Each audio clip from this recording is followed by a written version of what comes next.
In this video, I will explain exciting changes to Michigan's expungement laws, allowing many people convicted of misdemeanor and felony crimes to have those convictions removed from their records. Expungement makes it easier to get jobs, travel to a foreign country, carry firearms legally, and have peace of mind.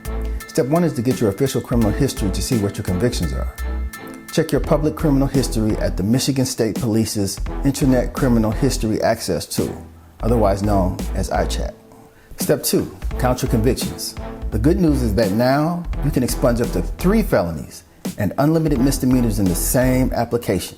Also, felony convictions are for crimes committed within 24 hours of each other and part of the same related conduct, and were not assaultive or involve a weapon, then those multiple felonies count as one felony.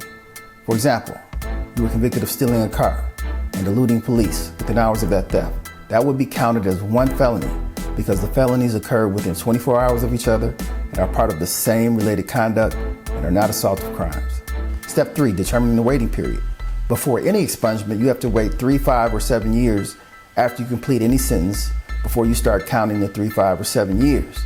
Completing the sentence means serving any time, paying all the fines, and completing any probationary terms. The waiting period is 3 years for just misdemeanors, 5 years for felony and misdemeanors together, and 7 years for multiple felonies in the same application. Step 4, obtain and fill out the application form. There are helpful instructions attached to this simple form. It is called the Application to Set Aside Convictions. Search for form MC227 on Google. Step 5, obtain certified copies of the convictions from the courts where you were convicted. Step 6, obtain an official set of your fingerprints from any local police department. Go to the department and tell them you need your fingerprints taken for an expungement application. The fingerprints are now taken with a scanner instead of messy ink. 7 is to send the application packet to the Michigan State Police with $50. Send a copy to each convicting court. Send a copy to the prosecuting attorney where each conviction took place, and send 1 copy to the Michigan Attorney General. Step 8 is to wait for a reply from the state police, each prosecutor's office, and the Attorney General.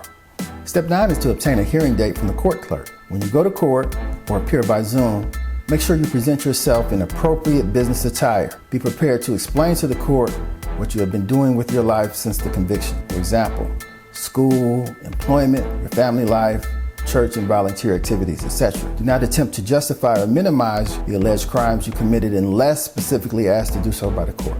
This process is for convictions in Michigan state courts only, not the courts of other states or any federal court, not even Michigan federal courts. If you have a federal conviction, this process will not remove that conviction. With some time and patience, you can complete this process without the assistance of an attorney. If you do require an attorney, the Randolph Law Group can help. Our fee is $999 for 1 conviction, plus $150 for each additional conviction to be expunged. Call me at 734-BULLDOG. Please hit the like, follow, or subscribe button below this video, and feel free to share this with your friends.